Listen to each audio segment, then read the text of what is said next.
ভালো আছেন? আলহামদুলিল্লাহ। এই বয়সে যে আপনি এত কাজ করতেছেন তো ধন্যবাদ আপনাকে। হ্যাঁ, তো আশা করি এই যে আলু লাগাইছেন, আলু প্যাট্রোনিস, হ্যাঁ, আমরা সাইদুর রহমান কৃষি সেবা থেকে আসছি।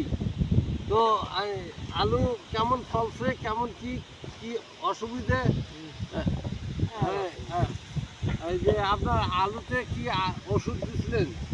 হ্যাঁ, আলুতে ওষুধ দিয়েছেন, সার দিয়েছেন, কিন্তু আলুর গাছ হয়েছে কিন্তু ফলন তো হয় নাই। মনে হয় প্রপার ওষুধ দিতে পারেন নাই, তাই নয়? আল্লাহ ভরসা। তারপরেও আলু যেটা হয়েছে ভালো হয়েছে, আলহামদুলিল্লাহ। আলু শেষ করে কি করবেন?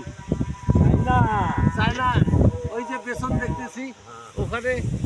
তো আশা করি সাইদুর রহমান কৃষি সেবায় আসবেন। হ্যাঁ, আমি আসলাম আপনার সাথে দেখা করার জন্য। দেখা করিয়ে ওই যে কীটনাশক আছে, সার আছে, সব কিছু ওখানে আসবেন। হ্যাঁ, ঠিক আছে, বুঝতে পারছেন? হ্যাঁ, কুতুবপুর, নাগেরহাট, বদরগঞ্জ, রংপুর। ওনারও ওই যে ছবিটা নাও। আসসালামু আলাইকুম। হ্যাঁ, ধন্যবাদ এইটার জন্য। আমার এখন আরো মানে কৃষিবিদ মাঠে লাগে তো, বুঝছেন, যাতে সুষ্ঠু আবাদ হয় ভালোভাবে। এই জন্য কৃষিবিদ আসবে। হ্যাঁ, ফসল যেন ভালো হয়। আসসালামু আলাইকুম।